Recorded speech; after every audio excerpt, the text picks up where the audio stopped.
Anita of my Chicken Eye podcast, and welcome to the channel.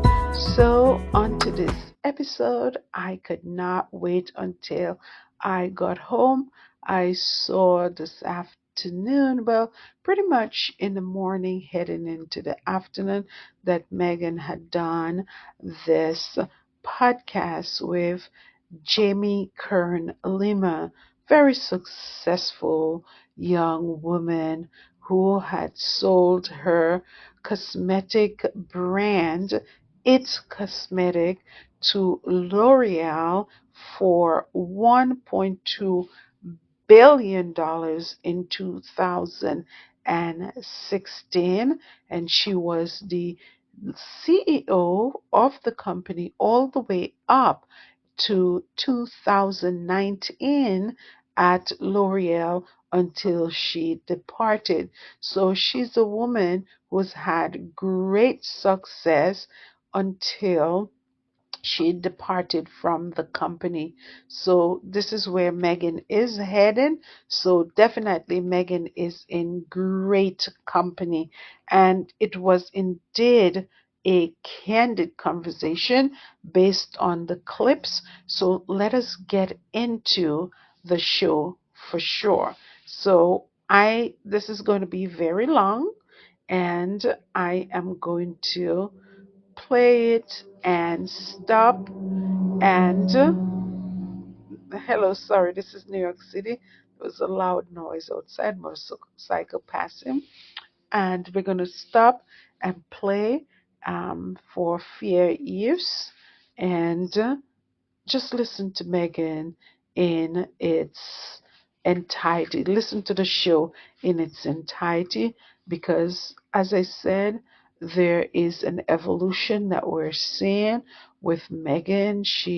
We saw her in her 20s, we saw her in her 30s, as she became a mom and a wife to Prince Harry and a mom to Archie, then came back to the United States, and we're seeing her in her 40s, and we're seeing her as a businesswoman, and we're seeing the evolution, and we're learning we're learning more about her, and we're learning about the process and the steps that she's taken to get to where Jamie Kern Lima is right now.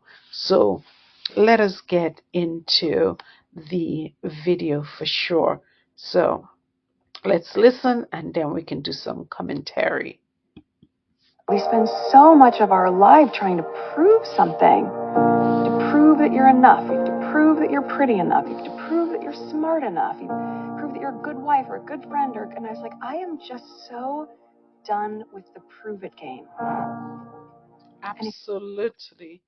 Absolutely. And that is when you let go of trying to live for other people, of trying to prove yourself and live for other people and not live for yourself. And Meghan is saying here, she is done with it. She's going to live her life for herself and how she sees best fit. And there's nothing as liberating and free as that. And you're basically living in your own truth. Hello. Amen to that. You can't see it. I don't need to prove to you why that's your loss. Because I know that I'm a great friend. And I know the kind of mom I am. And I know the kind of human being I am. I know how I show up. And I love being able to be that person with the people that I love. So, worthiness, maybe part of worthiness comes when you stop having to feel like you're in the prove it game. And here, Jamie Kern Lima was just about to say hallelujah. Hallelujah. I am getting emotional right now. I am certainly getting emotional also about that, because all too often we tend to live for other people and not for ourselves because we care too much about what others have to say about us as opposed to living within our own truth. And at the same time, the what matters most is that the people who cares, the people who matter, they know us. Okay, they know us, like as Megan said, her real friends, they know her and stuff like that. And the people in them who have the most to say, they don't know her, and she doesn't owe them anything. She doesn't have to prove anything to them. Okay, she doesn't have to prove anything to them.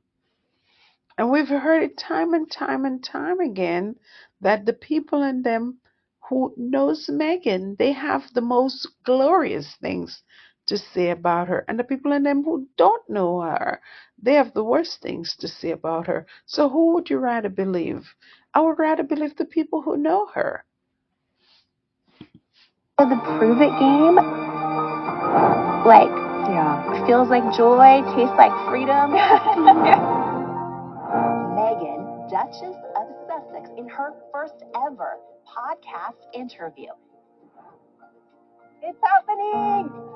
It's happening!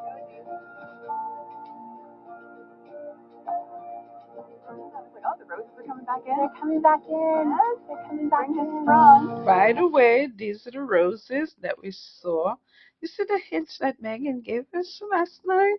That she was going to be on the show, and she gave us a hint of the roses.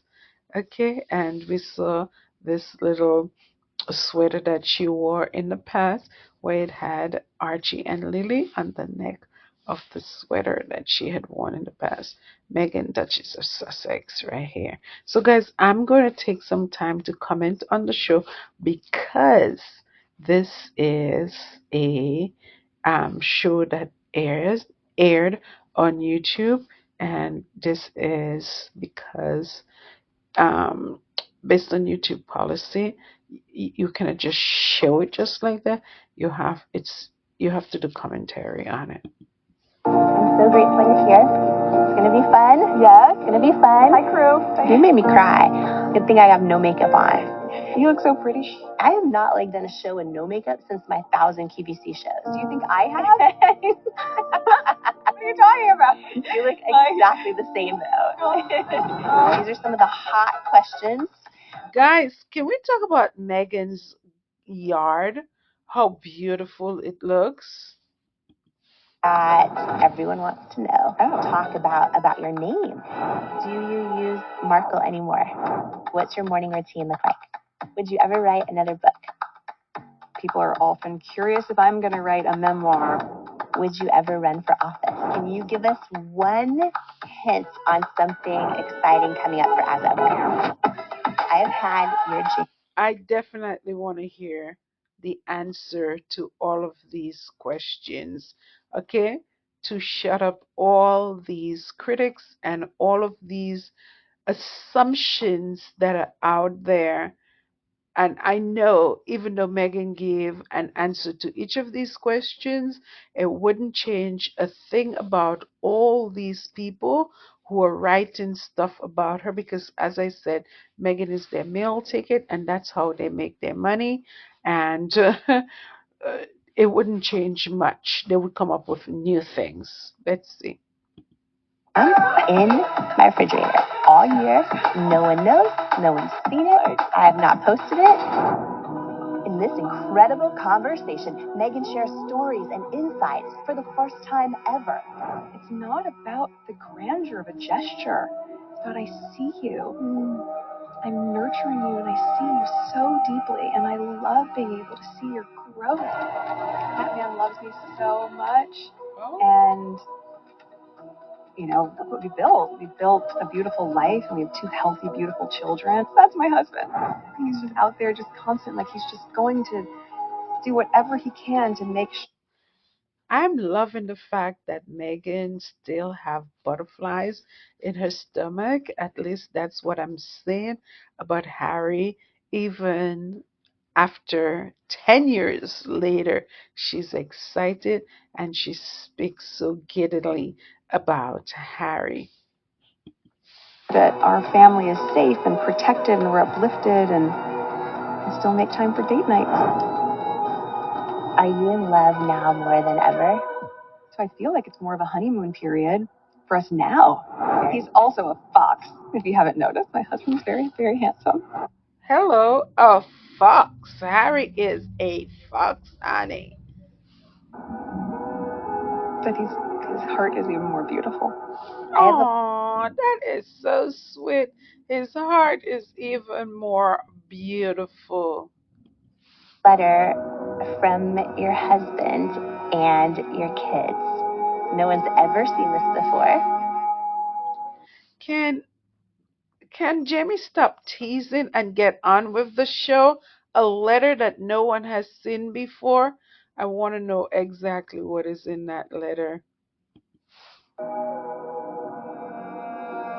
Of all things, it's making me emotional. I have full body chills right now.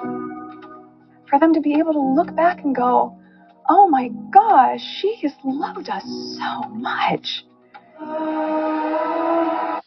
Meghan is a real natural beauty, no makeup, and she looks like this. She's an American member of the British royal family, an entrepreneur, author, actor, founder of the lifestyle brand As Ever that just sold out of stock completely in the first hour of its recent launch into the world. Congratulations. Her new Netflix show, With Love, Meghan, just debuted season 1 of the top 10 show on Netflix. She's also a mom to her 2 beautiful kids, Prince Archie and Princess Lilibet, and wife to husband. Thank you, Jamie, for giving Archie and Lily their title, Prince Archie and Princess Lilibet. Thank you. That's a real friend there. Prince Harry, Duke of Sussex. She's a mama of rescue dogs, and she's also an incredible champion of women and an amazing friend. She just recently debuted her brand new podcast called Confessions of a Female Founder, where while Meghan builds out a business of her own, she's getting advice and insights from amazing women who have scaled small ideas into successful companies. And guess what? I am so grateful to be one of her guests on her show as well. Meghan and I just had the most incredible conversation on insights and stories that I've never shared before. From when I was a waitress at Denny's with big dreams but a whole lot of self-doubt, to starting IT Cosmetics. Oh, yes. Oh, yes. Self doubt. You have those. This is exactly what I was talking about the other day on one of the shows. You have all these voices in your head doubting you, telling you this is nothing is going to come out of this, and why you doing that, let it go, and stuff like that. And you just have to continue doing what you have to do. Okay, so by the way, I used to watch QVC and I've seen this woman so many times on QVC and notice her comfort here on this show. See how she's able to talk like this? She's been on that show. On QVC so many times. She's a natural. That's the reason why she songs like that. This is the worldwide premiere of Meghan, Duchess of Sussex, in her first ever podcast interview. And she's doing it with you and me today, right here on the Jamie Kern-Lima Show. I promise I won't rock too much. They don't really rock that much. Well, we're professionals. We're professional rockers. I am so excited to say to my amazing friend, Meghan, welcome to the Jamie Kern-Lima Show. Thank you. Thanks for having me. I'm so happy you're here. We did it. We did it. I've never done this on my show before. We brought the rocking chairs in. I get so many messages where people are alone or like, how do you make friends as an adult? Or how do I feel more worthy? Or any of those things. And I feel like one of the ways is through friendship. A great friendship. You and I have had so many amazing days and moments sitting in these 2 rocking chairs in my house, just talking about all the things and For hours. Just watching the world go by, talking and talking. And I think, well, to answer, when you're saying someone writes in saying, how do you make friends as an adult?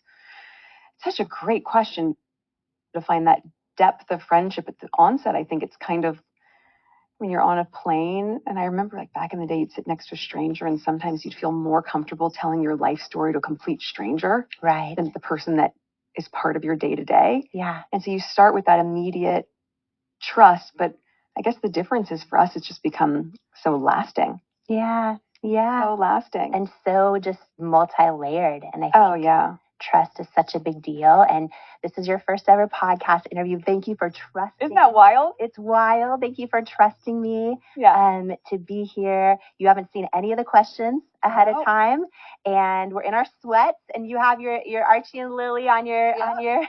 I made that on Etsy last year. It's faded, but this is what I would wear if I come to your house. So all the time. Same thing. And you look the exact same with no makeup as makeup, and we're that's very and you still love me even when we get together. If I haven't showered, it's still all the same. And so today is special, and I want to just open up by. I'm looking at Meghan, and Meghan is an absolutely gorgeous, gorgeous, gorgeous woman. Absolutely gorgeous. How can people hate that woman? I don't understand.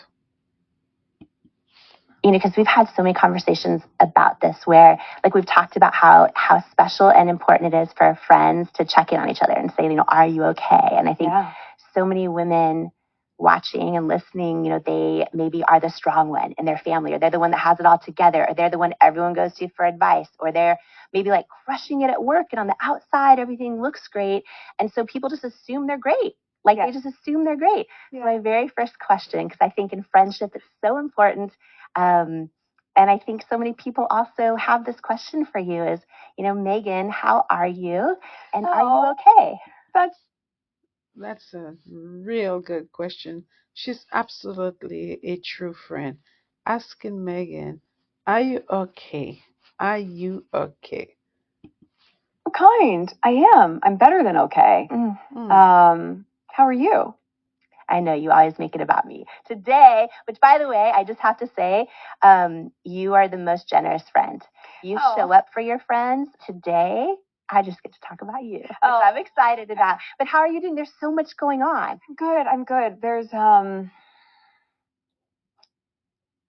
a lot of pinch me moments right now. And at the same time, I think because I'm so busy with so many different things, and for each of those projects, you mentioned the show or the podcast or the brand, the business, the most important thing that I work on every day, my practice is trying to really integrate it, to integrate the joy, to integrate, like we say, like, you have to be thankful. Like, yes, you're thankful. Like, yeah, I'm thankful, but I have to go to this next meeting. It's like, no, can you just take a minute to really like signal and cue that, oh, happy, thank you, more please. This feels really good. This is what I worked so hard for. So that's my practice of being still in the midst of how busy it is.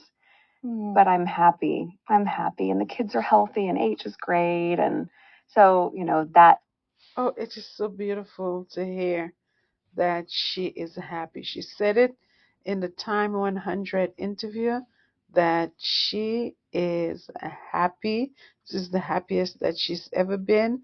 And she is saying that she is happy. The woman she's successful. And when you're successful, you have to be happy. That's the stuff that fills my cup. But I'm trying to also enjoy these big wins right now. Yes. Enjoy them.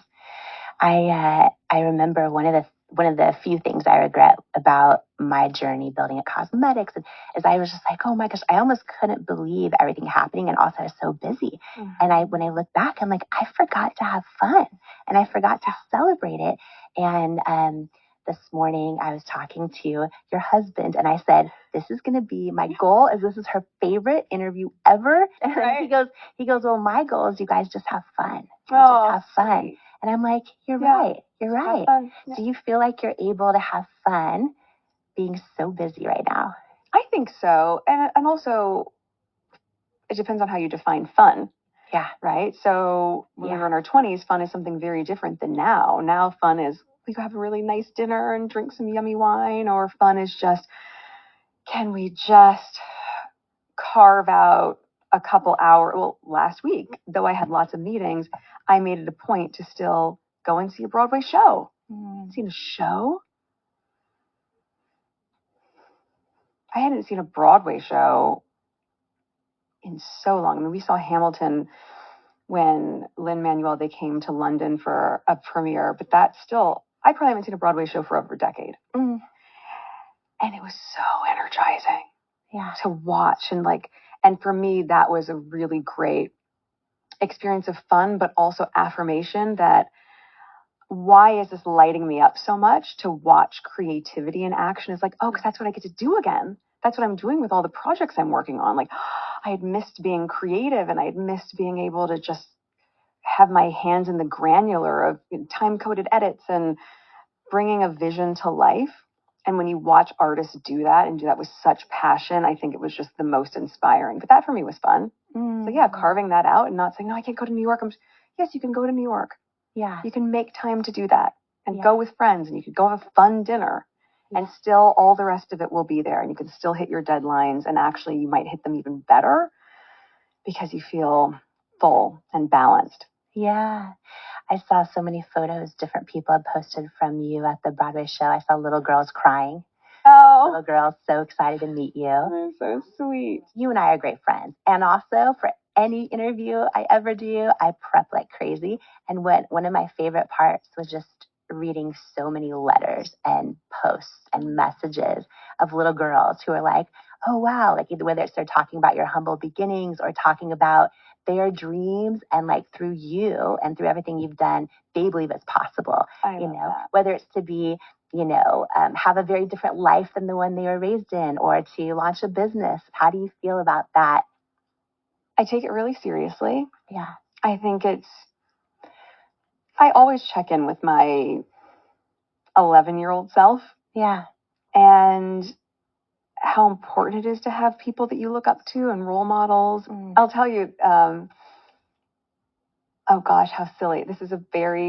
You'll think this is a very bizarre example, but when I was 13, my first job was at a frozen yogurt place called Humphrey Yogurt. Great name.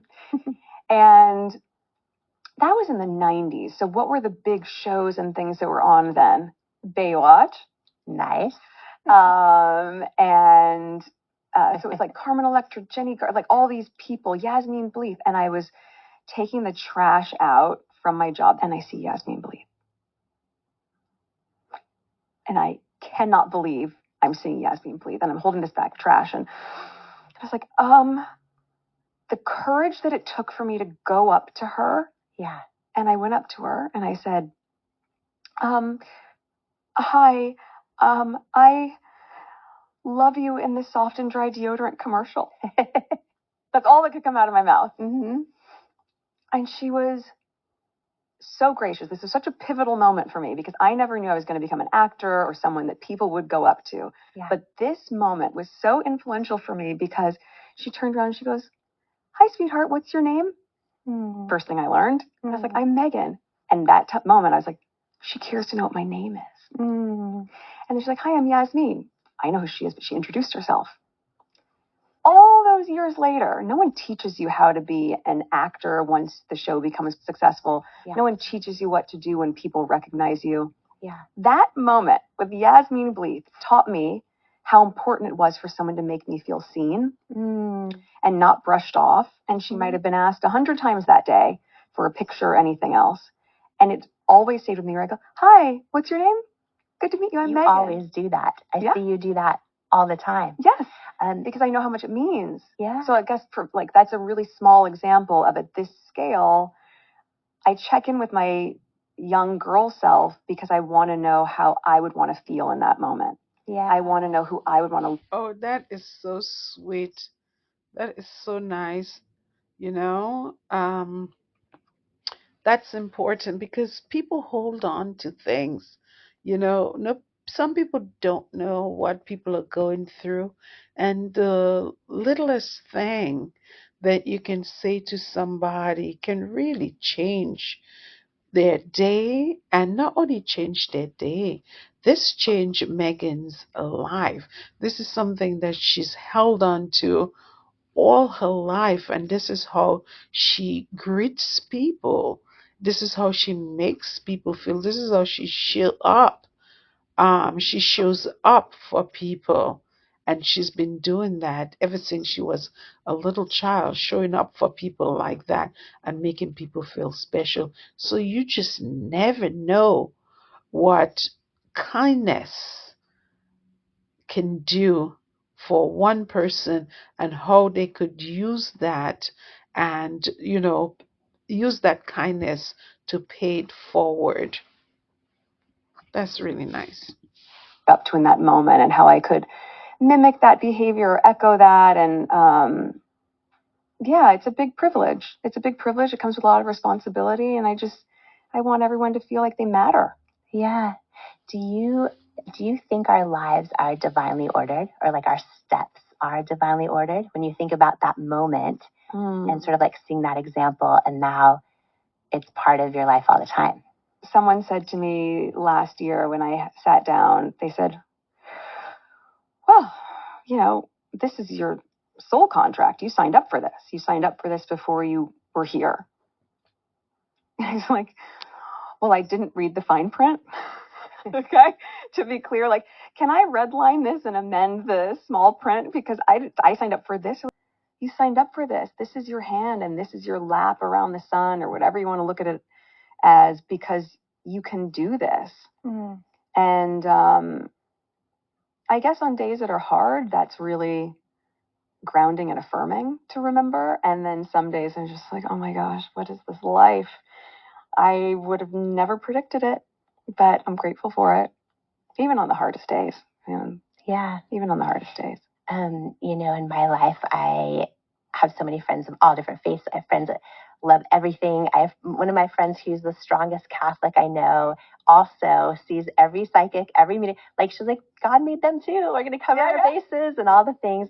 Well, that's funny because most people one or the other. Right. Yeah. Right. And I'm so open. Like, I've had so many different people on the show. Obviously, I'm pretty open about my faith and how much I believe in God. And, I wanted to ask you this also just in the beginning. I feel like why I'm so grateful this show is connecting with so many people is because it's just everyone needs connection. They want to feel connected and they want to feel seen, to use the words you just used, and they want to feel like less alone and more enough. And I asked Oprah this when she was on the show, why did you say yes? And she just paused and she said, I felt it was divinely ordered.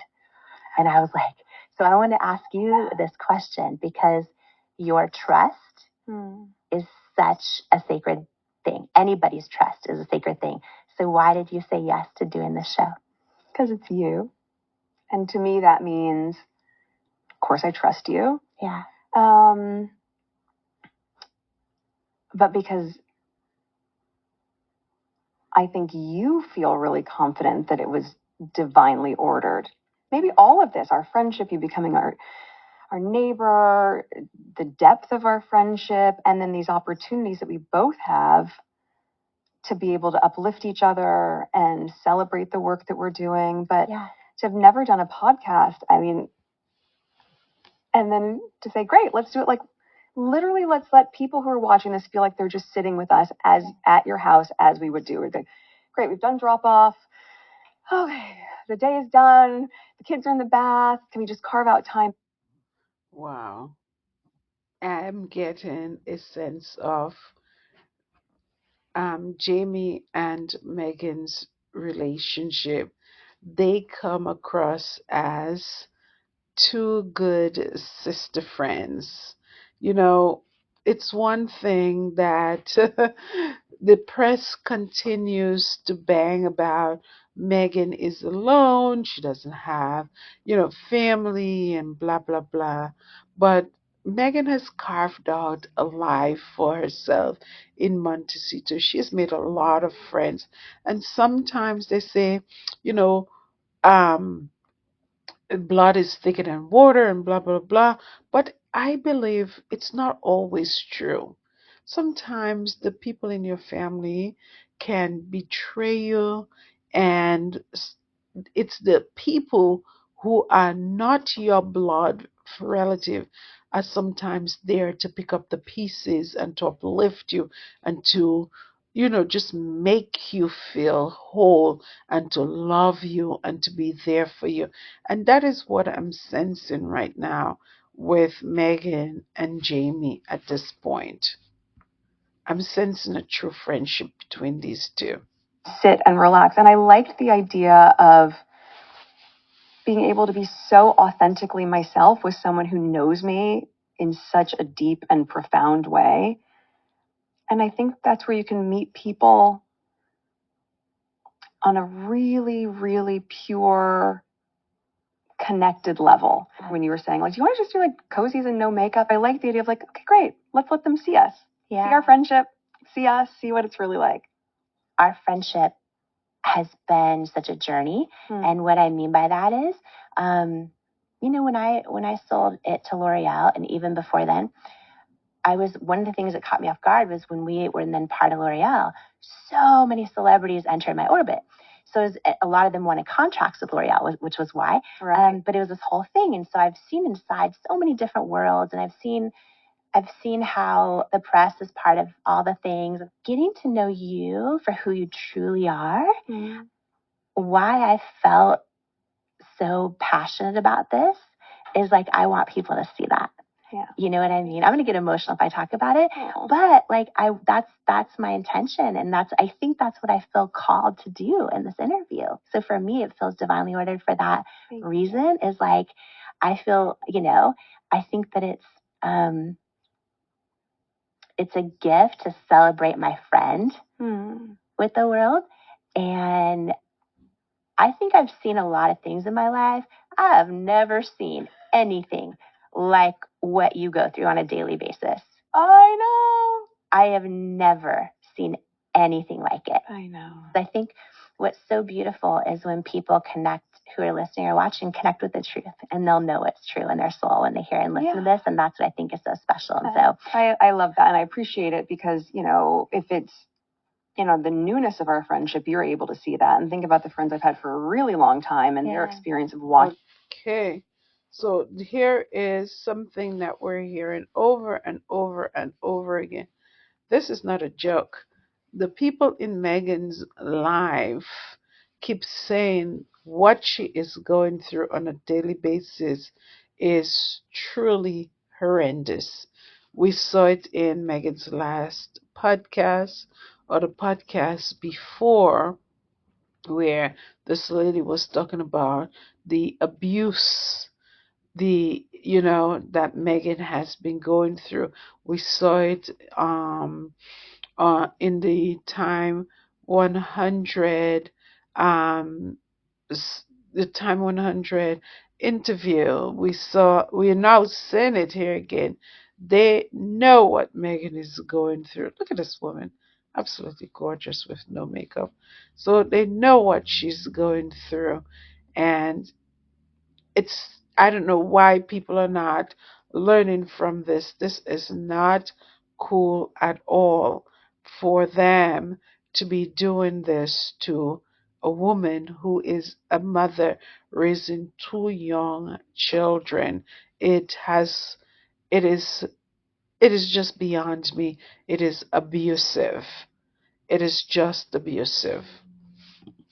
And going, oh my gosh. And then people that I reconnect with all these years later who literally can go, but you're the same. You're the same. Like, I know. Yeah. I know. Yeah. And how hard that is when I'm like, but I'm the same. But that's not what gets clicks or sells papers. So they need to do something else. But you're like, hey guys, I'm still here doing the same stuff. I'll never forget, you and I were at a business conference together. At Amy Griffin's, our friend Amy Griffin's. And afterwards we got back, and I think there was like lots of different just group photos from all the different people there on social media. No big deal. And I'd spoken at it. You were so supportive, all the things. Get back. I'm like, great. All of a sudden, you told me about this. Within like I'm so glad you don't see us. Within 5 seconds, there was thousands of articles. I was like, and what was wild to me about it was like, none of them were true. And I was like watching this. I'm like, this is wild. I'd never experienced that before. And I thought I'd seen everything. I really did. And then I remember one of my aunts. See, she's confirming these articles are not true. That's the reason why I've shifted with my reporting on Meghan right now. And people might be seeing that I have no time to waste on what the other royals are doing. I have no time to waste on that. I have no time to waste on the foolishness that is out there because I see through all of that right now. This all of this is just a ploy to make money. Meghan has too much content, she and Harry, for me to waste time on foolishness. I'm just going to stay focused on what Meghan is publishing, what she's doing right now, and the little content that I will be putting out from the Caribbean. I have no time for the nonsense because it's all a bunch of lies. Called me and she's like, I'm so sorry. Are you okay? I'm like, what do you mean? She goes, I heard that you and Meghan were in a huge fight. I'm like, what? I'm like, what do you mean? I'm like, no, she's amazing. What are you talking about? And she was literally so worried for me that maybe, like, because we got in a big fight. I'm like, huh? I know. And it was wild to me that, regular, and she's a teacher. Like, she's not looking at all this stuff. So regular people are getting these articles everywhere, and it's thousands of them. Yeah. Thousands daily. Yes. And I'm like, none of these are true. Yeah, we didn't get into a fight. We've never been involved. We had the best time. I know. Oh my gosh, it was the most empowering, inspiring. I know. And I'm just watching this, and so it was interesting because, I mean, nothing surprised me. We've all heard about tabloids for years. None of that surprised me.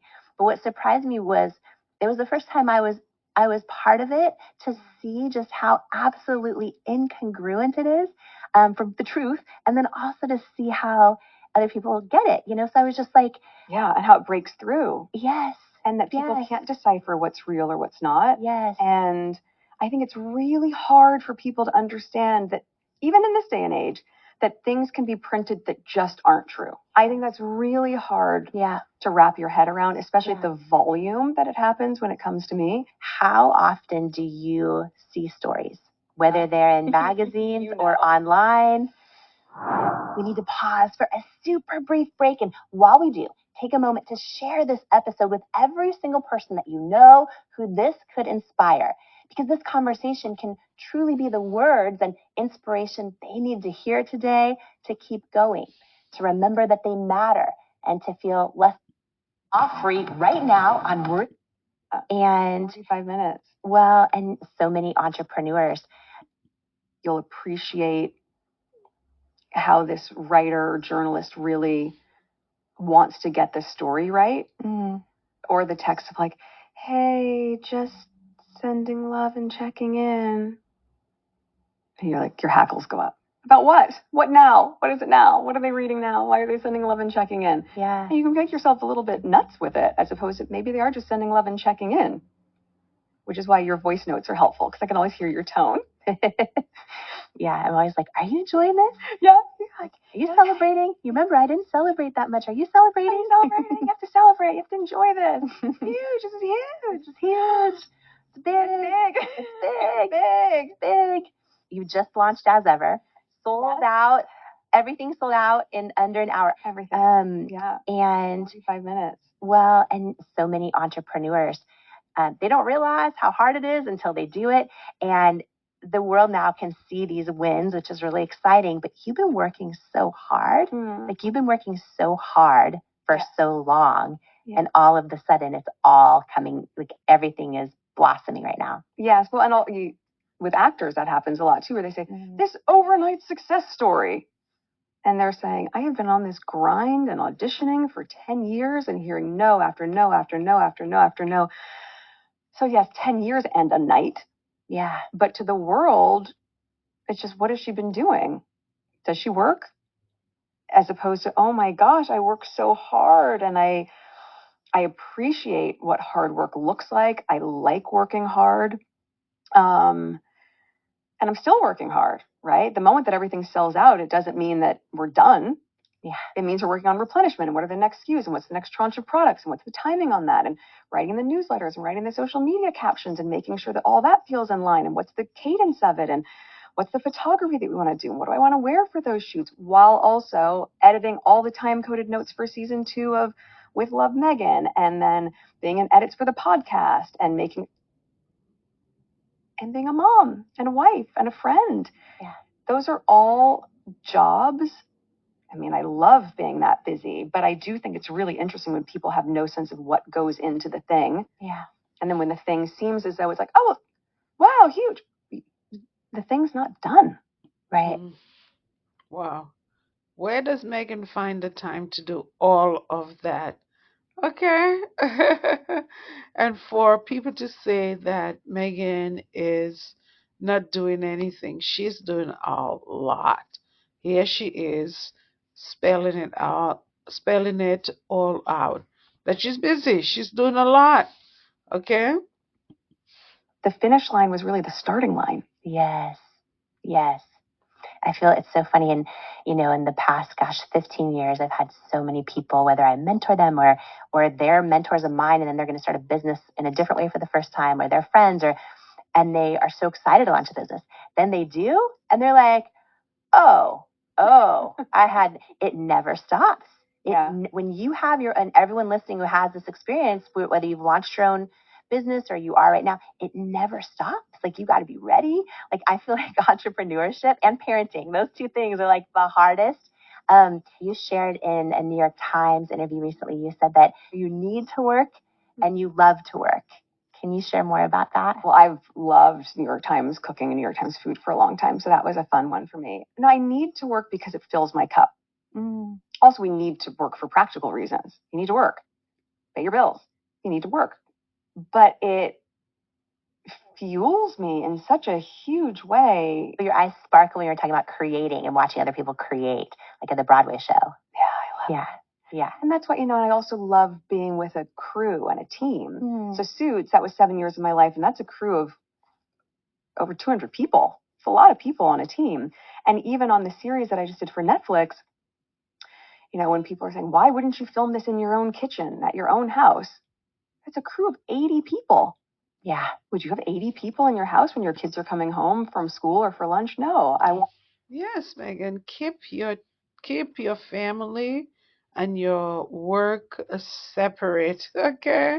Because your children need a normal life, and that is what that messes up a lot of children in Hollywood. They cannot tell the difference between a normal life and a film or TV life. Yes. Home and my kitchen to be a sacred place that my kids associate with me cooking for our family. Yeah. So finding a place and really trying to not have to explain those choices, but be really confident in the choices that I've made that are in the best and highest good for me and for my family. Yeah. I've always loved to work. I remember when cosmetics was in my living room and I had no separate, my whole home felt like an office for so long because we couldn't afford a separate place. And then when we finally could, I was like, okay. Did you like it or did you miss having it at home? No, I don't miss it. I don't miss that part of it because Meghan, I had thousands of product samples all over my living room. It looked like an episode of I've got Wars or something. Yeah, exactly. Like, oh my gosh, I look like a Costco or something. There's just boxes everywhere. Need more. Yes, and then also you have to keep in mind so that the actual brand and business is happening with all of these products that we've tested and tested and tested to scale it to what I'm making on my stove. Yeah, you're a hard worker. There are times we get together and I'm like, I just want to have DoorDash come in. And you're like, let's make some. And I'm like, I know, I just want a glass of wine and to hang out. No, but it's like, it's in you. I was going to ask you that actually because, just to share some kind of fun moments because I really want to take people behind the scenes into this. The first time, so I know you look at all the data, it is impossible to have a true friendship or a true relationship with anybody, a true connection if you don't show up fully authentically. Yes. And I remember one of the times you're at my house And I've seen all the beautiful stuff you make, and it's just like it's in you. You just make these things, and you and I were raised with TV dinners on a TV tray, right? Like, and somehow it's like in you. And I remember you came over. I'm like, I'm gonna make Meghan a charcuterie tray, which I just learned that word a few years ago, charcuterie. Anyways, like I'm making a charcuterie tray. So I put it all together and I looked at it and I remember you came over and I was like, very proud of you. The effort was A for effort. It was an A for effort. And my daughter, who is 6, can make one way better than I make. She loves to cook. But I just remember just being like, if we're going to have a real friendship, like this is who I am. And I remember you just loved it. And then I asked you, I'm like, okay, just so I know, what would you do to like make it like a little bit, more, welcoming, aesthetically pleasing. And then like, I felt like somehow you had this magic wand, and in like 10 seconds, you go in my pantry, you go in the fridge, and you like do these things. And I look down at it and I'm like, what in the world? Like, it looks like all of a sudden, like it looks like a cover of a magazine. Like it's. Wow, she's a natural, honey. You didn't know that? She's a natural. Just in you. And so 2 questions. One is, where did that come from? And, but also probably a year ago now, I remember someone else's kid falling on the playground. Tons of people there. You're the first one to run over there. You don't even think about it. It's like you're over there, you're taking care of that child, like right away. I've seen you do this in multiple places. You speak of strawberries. When I was like super stressed out one time, I had in-laws and all these people visiting. You had a very full house. Very full house. And all of a sudden I get word that, drop something off. All of a sudden, you dropped off this gift basket with ice creams, homemade strawberry sauce to put on top of the ice cream, just to see if that helps lighten my load. It was like as if you're in my shoes, feeling what I was feeling, without me even needing to tell you anything. And you're doing something that adds value to my life. Yeah. And when I see the joy, like my daughter loves cooking, and you all of a sudden. She makes very good charcuterie boards. Oh my gosh, yes she does. Yes she does. That's what, 6 years old. She makes years old. Amazing crudité and charcuterie boards. And she wants to be a chef when she grows up. And you drop off this board that says Chef Wonder on it. Like, so do you feel, because I think also when people watch. Let me see what it says. Oh my goodness. For your culinary masterpiece, love, Miss Meghan. Oh my goodness. This is in February. Meghan sent it to her. Okay. How cute. Only Meghan that would send something so thoughtful. Beautiful. With Love Meghan, whether they know how to do any of that stuff or not, whether they're learning by watching the show, or I've read a lot of people also just love it because it just helps them feel calm. They don't want to watch whatever's going on in the news. They just want to be in that world. Knowing how to do all these things, like, is it a passion you've studied hard for, or is it just sort of like this innate talent? I think I have a really classic aesthetic in terms of how I see things. I've never ever considered myself artistic, so it's really odd to voice that now as all of this is people are always copying my handwriting or how I put a plate together or how I put an outfit together. I've never thought of it. Like, I don't paint. I would love to learn how to knit. Oh my gosh, I just can't figure it out. I've tried forever. I'm as bad as knitting as I am at playing tennis. I'm just terrible at certain things. And I found an old report card from when I was at Hollywood Schoolhouse. Maybe I was probably Archie's age. Oh yes, because our kids got their report cards, so I was thinking about memory lane with that. I'll get back to your question in a second, but you'll like this, where you're going through, and that's when grades weren't A, B, C, D at that age. Yeah. It's right, like satisfactory, unsatisfactory, or I don't know what the best one would be, but it came to ability to throw and catch a ball, not applicable. Oh my God. Like, well, I'm a great runner if someone's chasing me. Otherwise, just not the most athletic. So there are certain things that we have built in as strengths, and then there are certain things that are opportunities for growth. And I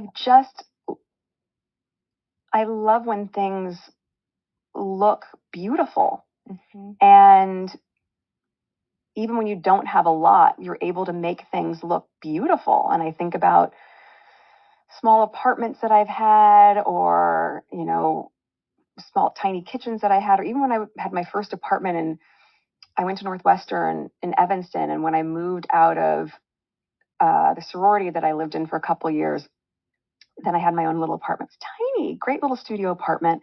And that's when I would sit there and watch Food Network all the time and learn how to make certain things and make really like how to make a pasta more special. And you would see plating. You would see someone drizzle the olive oil on top. And somehow it elevated it beyond what I thought were, which still are, by the way, kind of like great dinners at Olive Garden, right? Like loved a never-ending pasta bowl. But no one was drizzling and finishing a plate. No one was making it present as beautifully as it was going to taste. Mm. And I loved watching people get excited about that when they'd see it. And I guess that translates into a lot of different things, but it's attention to detail. And what does attention to detail for me mean? It's kind of rooted in what people's experience of it is going to be.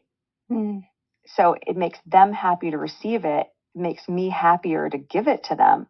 It does. Like, I knew when I dropped off that strawberry, it wasn't even preserves. It didn't have time to set. I just made a quick one because we had a lot of strawberries at the time. And I heard what you were saying and how many people were there. And I just knew that even if we never talked about it, that it would brighten your day in what was probably a really overwhelming day. That made me feel excited at the possibility of being able to have some offering that would make you feel good. Mm. And I guess over the years, like, again, back to wanting to feel seen and wanting people to feel seen, it shows that you're really listening to what their needs are. It shows that you can show up for them no matter what you have going on. And a lot of that's probably doing the things for other people that I had missed for so long, when you don't feel seen or when you feel lonely and you just want someone to like reach out in a meaningful and thoughtful way, not with a huge gesture, but something of like, no, I really I see you.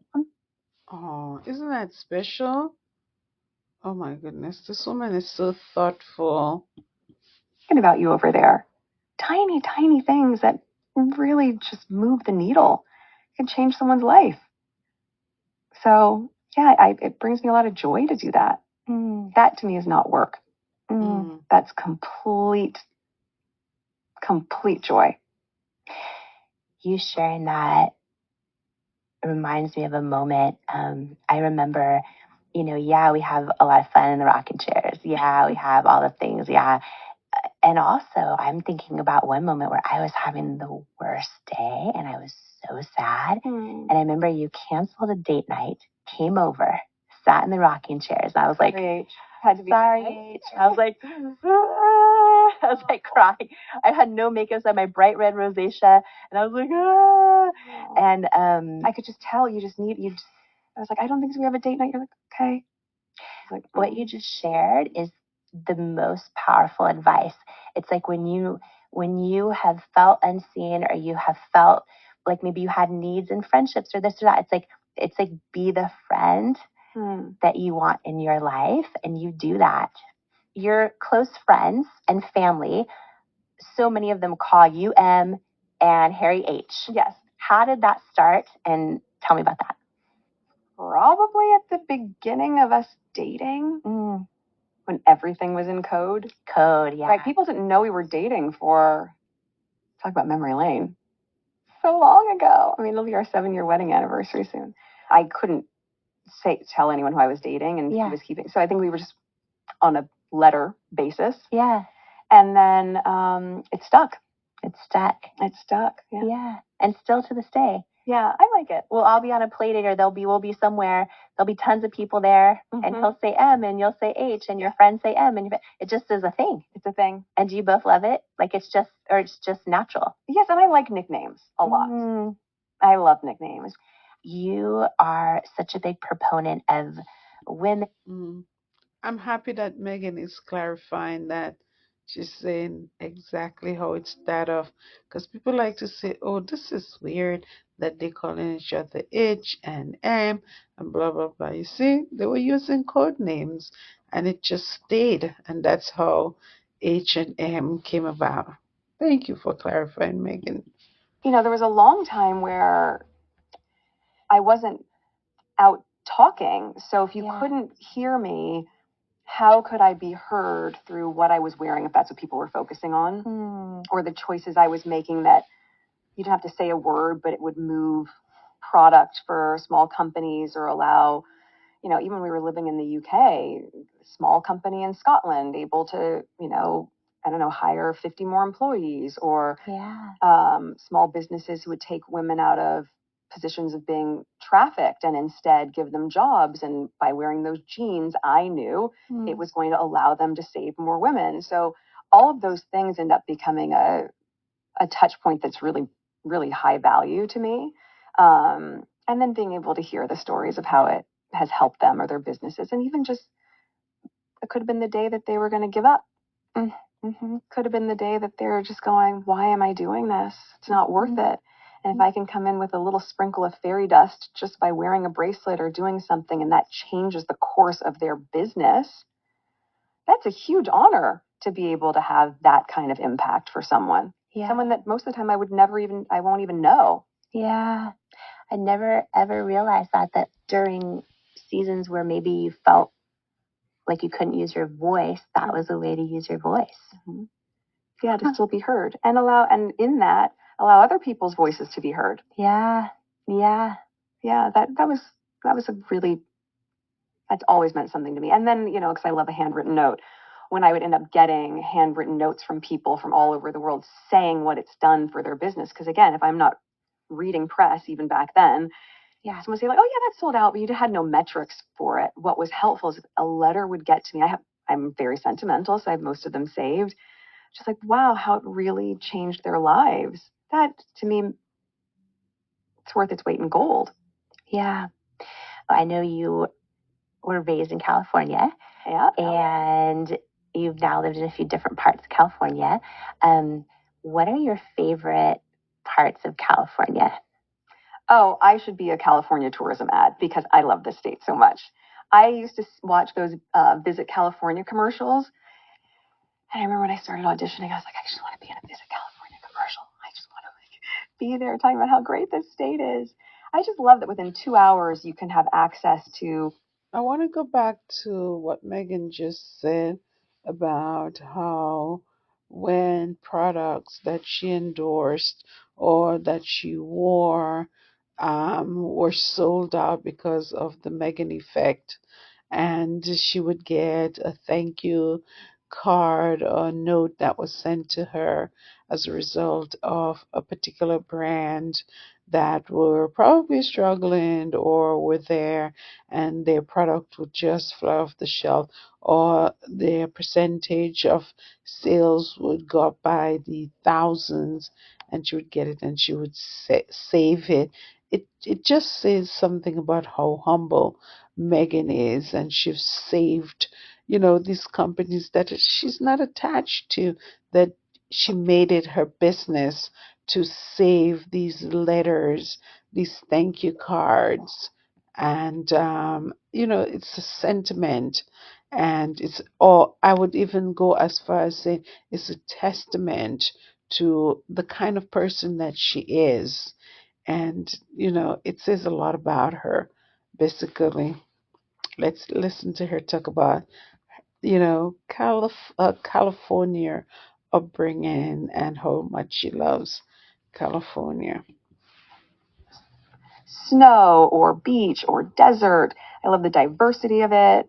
We have an amazing food scene. I feel really, really lucky to have been born here. I love just being able to connect to outside and outdoors and being able to hike. And I think there's something really powerful about being connected to nature and the elements. Even if you don't go to the beach, just seeing the water, I think is really powerful. So I like the openness that it brings. So funny, my best friend Jackie and you are both the best hikers. And oh my God, when we went on the hike. The time I went on a hike with you, I'm like, so can you slow down? No, the best was like, we're going on a hike, like a real hike. And Jamie gets out of the car. She's like, yeah, and you have your little to-go coffee My cup. to-go coffee. Do you want to put that in the car? You're ready to we're hiking. And I remember you said like, oh, when someone's at a hike, you're just walking around a reservoir or something. I thought so. I've gone hiking with friends and and it's like, yeah, exactly. It's like around us. We go and I'm like, I have my to-go coffee. And, my rosacea is red right now with no makeup on. But by the time you and I got to the top, yeah, I was like, okay. You did great. Oh my gosh. You did great. Yeah, you were so patient. And then I feel it's so funny. It reminded me, my best friend Jackie of 25 years. I was a waitress at Denny's. She was a waitress across the street at a steakhouse. And she's like you. We'll go hiking. And she can do it twice. Ooh. In the time I do it once. Oh. And okay. She's not even sweating. Yeah. And I'm like drenched in sweat. You're glistening. You're just glistening. I'm glistening. I'm glowing. Glowing. I'm glowing. She's all blown up. You know what I want to do? I want to go to Denny's with you and show you my favorite things that I ate when the Grand Slam breakfast. All of it. And I'll drizzle fancy syrup on the pancakes. Really? For you, I will do that. You have so many amazing big wins right now, things you've been working so hard on. And your husband just shared publicly for the first time. He said, I'm so happy for my wife and fully support absolutely everything she's done. Oh, so sweet. Oh, Prince Harry, so supportive of his wife, Meghan. Let us hear this, honey. Let us hear this. And continues to do. When did he say that? This week. It's everywhere in the press. Yeah, it's beautiful. But how does it? So okay, so you don't know this. Okay, so you're hearing this for the first time. That's sweet. I love that you're hearing this for the first time. He says, I'm so happy for my wife and fully supportive and support absolutely everything she's done and continues to do. How does that make you feel? Oh, he's such a great partner. I feel that, right? I feel that every day in how supportive he's been and is. But I didn't know he said that. So that's really nice because I think having a partner, I mean, I asked you this when you were on my podcast, like, do you think that you would have been able to get through all the no's and the challenges if you were doing it solo, if you didn't have the support of Paolo? And there's something that is not to be taken for granted when you have a partner and a spouse who is just so behind you. I mean, that man loves me so much. And, look what we built. We've built a beautiful life and we have 2 healthy, beautiful children. And, and I always think about it like the end of Super Mario Brothers when you get to the final level. And what's the goal in Super Mario? They're like, slay the dragon, save the princess. I'm like, that's my husband. He's just out there just constant. Like he's just going to do whatever he can to make sure that our family is safe and protected and we're uplifted and still make time for date nights. Are you in love now more than ever, more than you've ever been? Yeah, I mean, you have to imagine at the beginning, everyone has like butterflies and then we immediately went into the trenches together. Yeah. Right out of the gate, like 6 months into dating. So now 7 years later, when you have a little bit of breathing space, you can just enjoy each other in a new way. And that's why I feel like it's more of a honeymoon period for us now. Hello. Okay, Meghan, we see you. What's going on over there in Montecito, Meghan? I see a little twinkle in your eyes, Meghan. Hello. Yeah. Do you think you'll be married forever? Yes. I have a letter. He's also a fox, if you haven't noticed. My husband's very, very handsome. Uh-oh. Okay, TMI. He is a fox. Okay. Meghan said it. He is a fox and he's very handsome. Okay. But his heart is even more beautiful. Mm-mm. His heart is even more beautiful. Megan is spilling the tea, honey. Oh man, and it is hot, piping hot. I love that your eyes are sparkling right now. Oh. Um, You have a letter from him? I have a letter from your husband and your kids. Oh. It's actually from them. Was this in the press also? Via No, him. you did this? No one's ever seen this before. Okay. And I would love to share it with you. And if you feel comfortable, Is this from this you morning? share it with all of us. Oh. From Archie and Lily via Papa. We love your cooking. We love your pancakes. And we love, love, love your hugs. You're the best mummy and we love you. So sweet. I also love that it's mummy, which is very British instead of mommy. British. No, yeah, they're the greatest. So sweet. Look at Megan's face, so proud. Okay. So cute. Let me see, she's gonna tear up. And so it was kind of fun reading that to you about just how much he supports you and how proud he is with everything he's doing with Invictus Games and all the projects he's so passionate about. What are the best ways that you support him that he needs with all of this? You know, I think a lot of it is being a soundboard, especially because I don't read media or press. Yeah. I'm a good barometer of just sometimes maybe just a very removed point of view because I'm only looking at it through the lens of loving him. Yeah. What's in his best and highest good? What's in the best interest for us as a family? What will help nurture him and help him find balance? Yeah.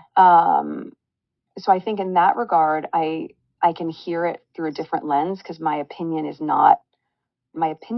colored by anything other than what I know from him and what I can see for our future. So, you know, I really love making him breakfast. Before I left, I told you Archie's homesick today. So I made him lemon, ginger, manuka honey tea, and he just really wanted bacon. So I made a lot of bacon, and then I made H a breakfast sandwich with a fried egg and good like 2 slices of American cheese, all melty, and lots of bacon in there. And nice. You and I in the rocking chairs, have talked a lot about, like mother figures in our lives and our mothers and family. When Lily grows up, what are your hopes that she would share and say about her mother? Oh, what a great question.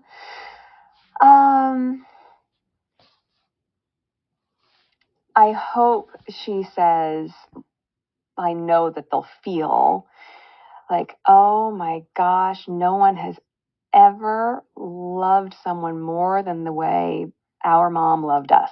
And I put that in practice, that's part of every day how I show up for them. And I read a lot of parenting books. I really want to be good at it. I think a lot of stuff. That is so sweet. Megan says she really want to be a good parent. She read to be a good parent. Some people just sit by and they just say, I got this. Mother Nature is going to take care of me and I'm just going to be a natural.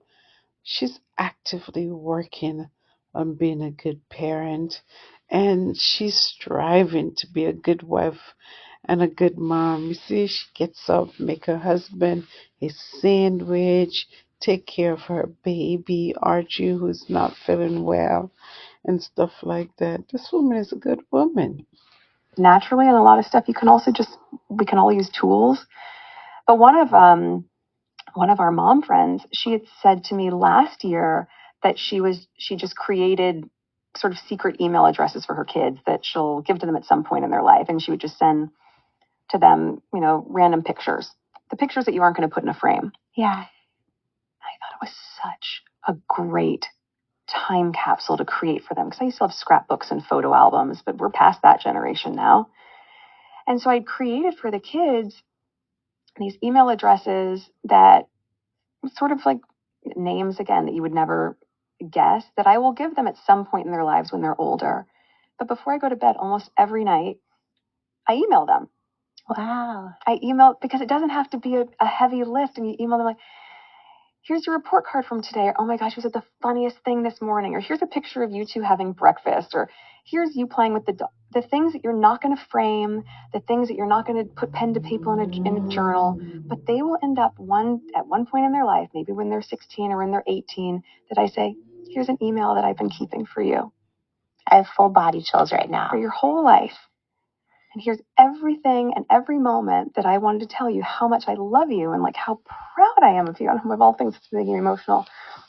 For them to be able to look back and go, oh my gosh, she has loved us so much.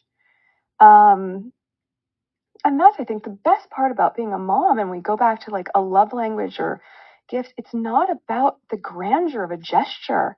It's about, I see you. I'm nurturing you and I see you so deeply, and I love being able to see your growth, and I'm just so proud of them. Oh, oh my goodness. That is so sweet, Meghan. No, Jamie has caused Meghan to cry. So beautiful. Oh, I wasn't expecting that one. Yeah, they're just it's just so great. This is why it's so nice to not have makeup on. Thank you. It's the greatest gift you can give. That's the gift that will cost you nothing, and it will mean everything to your children. You do it for your partner too. Yeah. That is so beautiful. No, you should do it for the kids. Yeah, I'm having these like aha moments right now, thinking about doing that, and also about how many people are going to start doing that. Yeah. Start doing that, because that's so beautiful. And I think about like the closest person to me in my entire life is my mom, who adopted me. And when she passed away, like the things she said to me toward the end, when she was basically like, whatever you do in life, don't change. It'd be so sad if you changed. And I'm like, I thought she was always going to say to me like, you can do anything, and you can, right. And she's like, basically what she is saying is who you are is enough. Like I felt like seen and loved, and I'm thinking about your sweet kids when they get that email and they just read it, and that's there forever. Like that is the most beautiful. It's time capsule, all the things. And I do and a it's lot. your heart every day that you're giving to them in that way. Yes, And it becomes meditative for me too. But also, like, I do a lot of voice notes of the kids, so I'll just have my phone on as I'm putting them down to bed, because their voices are going to change so much. So it's like they went through that stage where they were so little, and they would go, "Mama, can I hold you?" Because they didn't know it was like, "Mama, can you hold me?" And I knew one day it would change, but I have it. So I send them those voices like, here you are at 2 saying this. Here's you singing a lullaby tonight. like you. Oh, that is so sweet. Meghan is really enjoying being a mother. She really said that was one of the things that she wanted the most in the world. Got the voice note and then you emailed it? Yes. It doesn't have to be a video. It doesn't have to be something. It's just you're capturing these moments, these tender moments that are going to go by like this. And also I find that when I do it, like, one of the things with parenting, you watch as you're building their confidence and their self-esteem. A word that I use a lot with them is yet. And how to reframe things for a kid when they're like, I can't do it. I can't do it yet. No, I'm not good enough. I'm not good enough yet. And the more that you put into practice these ideas of like, put yet at the end of nearly every sentence, and you feel like there's still hope and a promise that you can do it. Yes. But when I type that to my children before I go to bed, guess what? Like, I'm teaching that to them, or I'm reinforcing that, but I'm also reinforcing it for myself. Yes. Like, I don't know yet. I'm not sure. I was just going to say that applies to every adult. That applies to me right now, all of us. Yeah. Yet. I don't know what I'm doing. Yet. My business hasn't gotten traction. Yet. No one's picked up my book proposal. Yet. Yes. I haven't found my soulmate. Yet. Everything is yet. The power of yet. The power of yet. Mm-hmm. Oh, yes. It just hasn't happened yet, but it will. Mm-hmm. I get so many questions about self-worth, like, when am I going to finally feel worthy? When am I gonna, and it's like, yet, yet. When you talk about self-esteem and all the things that we try so hard to pour into our kids, and you look at the data right now, how 80% of women don't believe they're enough. Like, you look at all of the data, or feel unworthy, and it's such a journey. I've gone through such a journey in my own life of like, for the longest time, I thought, oh, I just have to accomplish it, like more. I have to do more and win this and do that and do the thing. Then I'll feel enough. For you in your life, have you ever felt unworthy? Oh my gosh, of course. Yes. Yeah. Yes. That's where the yet comes in. The yet. Right? And what about now? Like, in your life now, do you ever feel unworthy? Sometimes, not unworthy. Sometimes I feel very self-conscious. I don't know. I think I'm at a very different chapter. We've talked about this when you're out of the prove it game.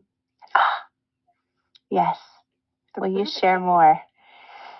I don't know. What were we texting about one night? You texted me something, and I said, no, there comes a point where I don't even have that text. And you said, you have to email that text to yourself. You have to remember that. That should go in a book one day. Yes.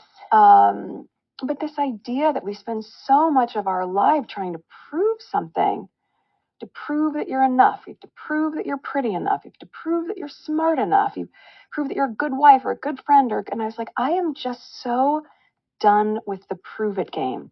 Yes. When you get to the place where you feel I don't have to prove anything to you anymore. I don't have to prove that I'm a good person. I don't have to prove to you that I'm a good wife or mom or friend.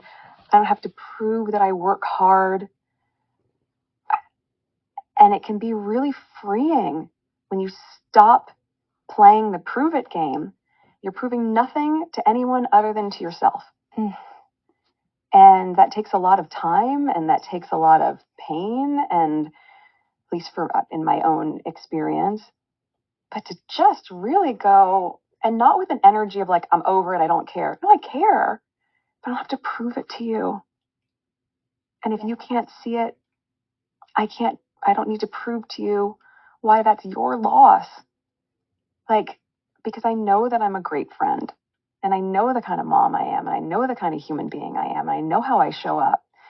And I love being able to be that person with the people that I love. So, worthiness, maybe part of worthiness comes when you stop having to feel like you're in the prove it game. Hallelujah.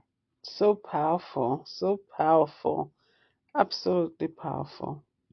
I am getting emotional right now because the number of girls and women who are going to watch this, who are going to just take those words, that when you text that to me one day, we're talking about something and you wrote all that about not being in the prove it game anymore. And I'm just like, this is so profound, and it's so simple, but so profound and so true. And I feel like when every one of us like actually just sees it from that perspective, like, I know I'm a good person. I know I'm a great friend. I know, all the things. And you did your best. I did my best. I'm doing my best as a mom. Yeah. Getting out of the prove it game, like, feels like joy, tastes like freedom. All of the above. All of the above. Yes. That's so beautiful and so powerful. And I'm thinking about every person listening or watching right now who's going to rewind that part of the show and watch it over and over and over and let it take root, because it's a tool that you can lean on. Because how much time, I think about my own life, how much time I've wasted in the prove it game. Like, I want to make everyone happy, or I want to make sure that they know all the things. Yeah. And it's like that. Yeah, that's so beautiful. Oh. And that's going to matter so much to so many people. I probably texted that to you while I was typing to my kids. Probably. Can you please start an email account for me and daily, because you don't have enough going on. I will, though. With all of your really cute, clever names. With all of your stuff. Yeah. I love so much what you and Gwyneth Paltrow did recently. Oh, how funny. Because out there, they love to pit women against each other or compete or this or that. We need to pop. Wow. She is bringing that up, honey. Everything is on the table. For a super brief break, and while we do, take a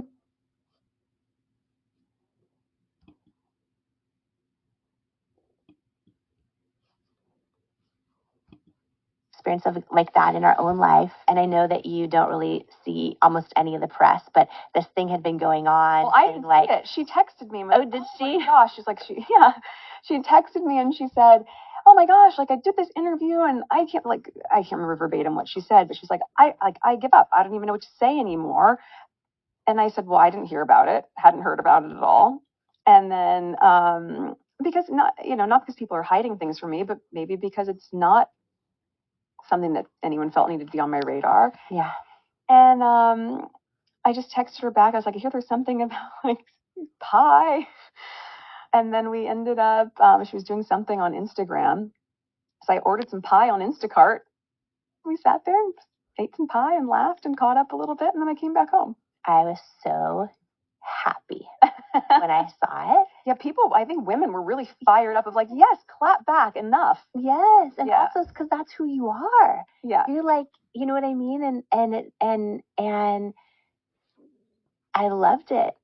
And also with the sense of humor. Yeah. Because it really diffuses so much of it. There's only so many statements you can make or things you can say on the record or this didn't happen. Or as was like, you guys, like it kind of really defines the age we're living in right now. Or that, if you're saying that was like a week or however long that cycle was going on of this, like that would have kept going, I would imagine. They would find some other iteration of this fake conflict. Yeah. Just like us fighting. Yeah. But there is something really disturbing about the need for people to pit, especially women, against each other when you're going, but you're my neighbor and everything's fine. Yeah. Like, I don't know. It's wild. So yeah, I was glad that we could just have some fun with it. I love that you did it. Yeah. This is so fun. It was really good, I must say, the way that, and what was cool about it is that it was a surprise. Nobody expected it. And boom, there it was. Because all the things people know about, we now get to like hear them in your words. So Harry said publicly, so much of what Meghan is and how she is so similar to my mom. She has the same compassion.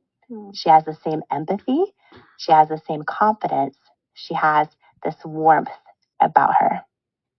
How do you feel about him sharing that? It's beautiful. I wish I could have met her. I'm feeling viscerally so happy because I feel like people I feel like they're really here with us in the rocking chair. Yeah. You know, there's stuff about you I had no idea. Like, and I think I know a lot. Yeah. And I had no idea. But just like the essence of a person. Even one of my friends, Marcus, but Marcus will see certain things and he goes, oh, there's my friend. Yes. And gets so excited when you can see me reflected in a way that's the me that you know. Yes. And so what a gift that is. It's just so, letting me be. Thank you for letting me be. That's like the best thing a friend could ever say to me. Oh, well, and you think, even as I said it, I was going, wow, growing up, you would hear people like, just let me be. But with a completely different intention and intonation, I'm like, thank you for letting me be. You made me cry. Good thing I have no makeup on. You look so pretty. Oh my gosh. I don't even, okay, so I have not like done a show in no makeup since my 1,000 QVC shows. Do you think I have? What are you talking about? You look exactly the same though. Oh. You look exactly the same. So, okay, these are some of the hot questions that everyone wants to know. Oh, okay. Do you watch the... Oh yes, oh yes, oh yes, oh yes, oh yes. I'm ready for this part. Let's go, Jamie. real shows on TV like The Crown or Bridgerton or any of them? I watch Bridgerton. Yeah? Yeah, Bridgerton's a great show. So that's a period piece also. And I love Shonda Rhimes shows. So yes. So much talk about your name. And for me, I'm like, gosh, a lot of families, like when they have to pick up their kids from drop off or have medical records, or I have a lot of friends that don't even still have that name, but they've kept that name because it's important for all the other reasons. Continuity. Meghan Sussex. Yeah. Yeah. Great. Now I heard there are Sussex chickens, and I need to get a couple of Sussex chickens to add to my flock. I'm so excited. Got my girls Yeah. And so do you use Markle anymore? No, not since I got married. Not since you got married. Mm-mm. Yeah. Good to know. This is what everyone wants to know. Okay, what's your morning routine look like? Well, this morning was different because Archie has a cold, so he's home from school. But I get up at 6:30 and gives me a minute to, I wish I could say I woke up and meditated. I don't do that. I have the monitors on so I could hear both the kids. They get up at 7. So I give myself a little bit of time to either put on workout clothes, brush my teeth, get both of them up. I get them dressed, get them downstairs, make breakfast. And then if I haven't done their lunch boxes the night before, then do that. I love doing lunch boxes. It makes me very happy. And writing a little note in their lunch boxes. Remember when you were doing... Meghan is just loving being a mom, and she loved doing lunch boxes. That's her thing. First lunchbox, I told you, little tips there. Yep. And then if I don't have meetings in the morning, then I try to do school drop off. So they're at 2 different schools. That's a big circuit. So from 6:30 in the morning on drop off mornings for me, I'm not home till 9. So, and then after that, I'll just jump into meetings. And then on other days, then I'll wake up and get them all set. And then our amazing nanny who's been with us for 5 years, she'll take them to school for us. And then, we always try to, I know that's morning. That's the morning. That gets you to 9 a.m. You're a New York Times bestselling author. Would you ever? You. Thank you. Would you ever write Twice? Would you ever write another book? Yes, maybe, for sure. Let them know, Meghan, twice. Okay, twice. I love right now working on everything in this space of hospitality and home and entertaining and food and those sort of tips, and something like that I think could be really fun. Of course, children's books are great. And then, I think people are often curious if I'm going to write a memoir, but I've got a lot more life to live before I'm there. Would you ever run for office? No. Never. No. Never. Never. Oh, God. I mean, you could say never say never. No, I'm not interested in that. No. Can you give us one hint on something exciting coming up for As Ever? Oh, gosh. Yes. I mean, there's... So she set the record straight. She's not interested in politics. She got a lot of life to live before she write a memoir. Okay, so that's not in her radar right now. So I hope for the people who are back there, all the way in the back, I hope you guys are hearing, and she's put that record, or she's put that nonsense to bed. Much in development. Let's say this. If it started with what I was just making on my stove, and it starts in your kitchen as these sweet offerings, actually sweet, and then the extension of what do you pair that with? For me, as we've talked about a lot today, what are these small gestures? What are these thoughtful details? What are these ways that you can show up for someone? Hostess gifts and hospitality is a big category that I'm really excited that we're developing. Hostess gift and hospitality. Okay. So yeah, lots to come. And more, of course, jam drops. Jam drops. Think of them like sneaker drops, just one flavor away. Jam drops. I have had your jam in my refrigerator all year. No one knows. No one's seen it. I have not posted it. I have so much. And I just like all of it. Anything you drop is so good. I'm going to speak on behalf of other girls, women, men, etc., who are like me, who try to make a charcuterie board or do something. And you're like looking at it and you're like, what I love is you're doing the work for us. You're doing the work for us. With As Ever? With As Ever. You're with As Ever and with your show, but with your products. And I'm telling you, when I built It Cosmetics, that was one thing I was really good at. Because I don't like to do makeup. Like you see my rosacea, nothing ever worked. I knew if it worked for me, it's going to do the work for someone who does not want to learn how to do makeup. One of the things I love most about As Ever, my daughter, who's 6, just made cookies with flour sprinkles.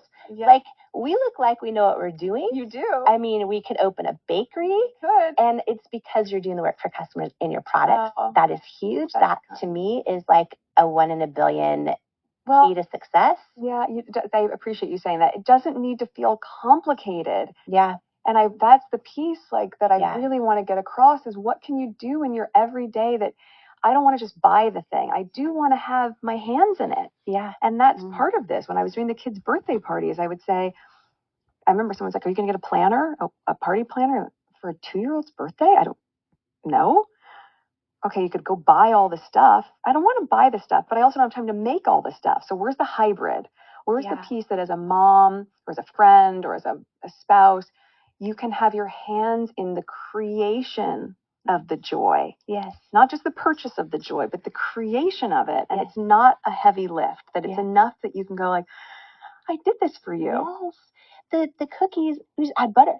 I'm like, I've got this. Just add butter. I've got this. Yeah. I want to read this quote in closing. It's a very famous quote, and I want to read it, and I'm going to try not to get emotional because as your friend, as another woman, as a person who's had the gift of seeing glimpses inside of what you carry and deal with every day, like, I'm so freaking proud of you.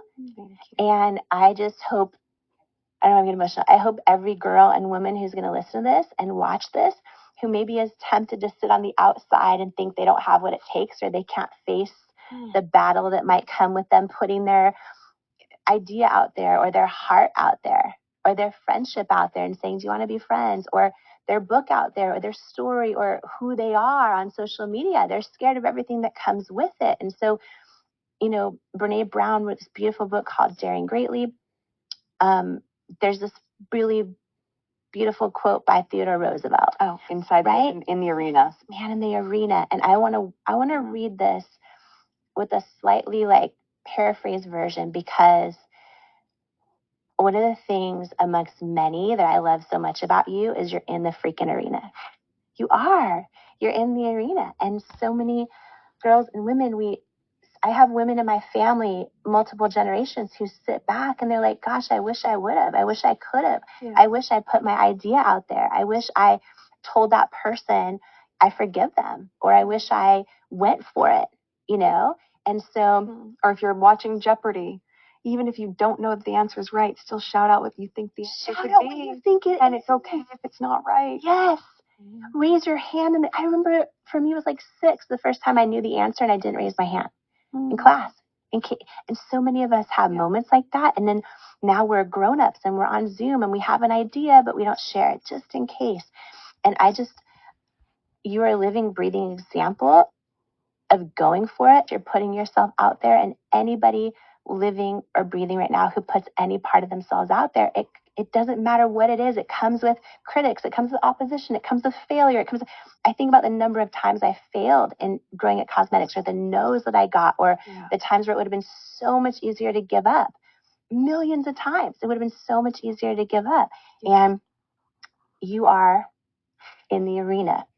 So I want to close on this because I just know there's somebody listening to you and me right now, watching us right now, who needs this in their life. And we've never talked about this quote. I love this quote. When you said, I was like, about it. Irina. We never talked about it. And when I was literally praying before this interview today, and this is what kept coming to me. And I think that all of us together collectively in our own lives can almost lean into this quote. So this is by Theodore Roosevelt. It's not the critic who counts, nor the man who points out how the strong woman stumbles, I'm going to paraphrase here, or where the doer of deeds could have done them better.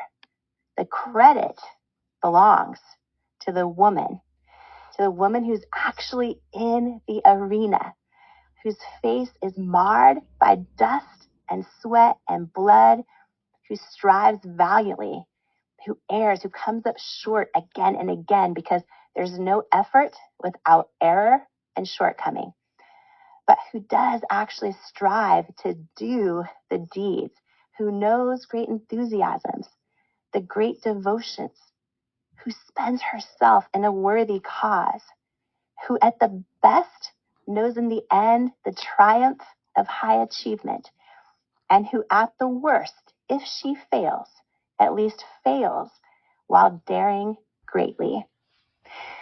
That is you, my friend. I love you. Thank you for trusting me with your first ever podcast and with your friendship. Yeah. And with, yeah. Means a lot, Jamie. Thank you. Yeah, I love you. I have something for you. Oh, gosh.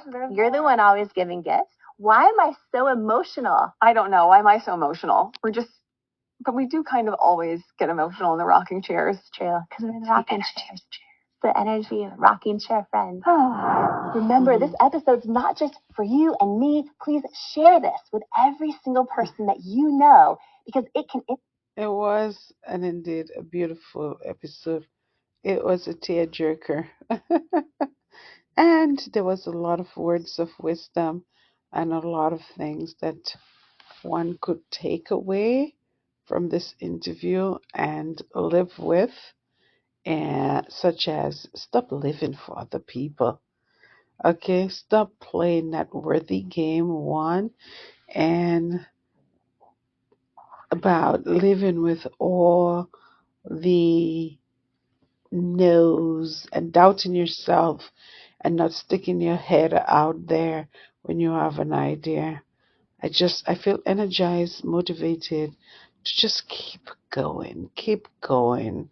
Okay, let's continue. impact and change their life too. And if you love today's episode, please click the follow or subscribe button for the show on your app you're listening to it on or watching it on. And if it added value to your life, if you could please give it a rating or review. Unstoppable. Was it? She didn't. So beautiful. Oh, I don't know. Did she give her a gift? For the first time. She didn't give her a gift. Oh, I didn't say she gave her a gift. We didn't see. Oh, okay then. So, I guess that's it. Okay. So, I really enjoyed this interview. It was long, but it was worth it, guys. Put your comments below. Let me know what you thought about this interview with Meghan. Totally loved it, and Meghan is definitely living in her truth, and we're seeing it. She's saying it out loud, and a lot of questions were answered here, like what Meghan is up to, what she's planning, if she's trying to run for office, whether she's writing a memoir, what she does with Archie, what is she and Harry's relationship, what is the status of their relationship, and so on. So there was a lot here. Okay, so take care, and I will see you guys on the next one. Bye.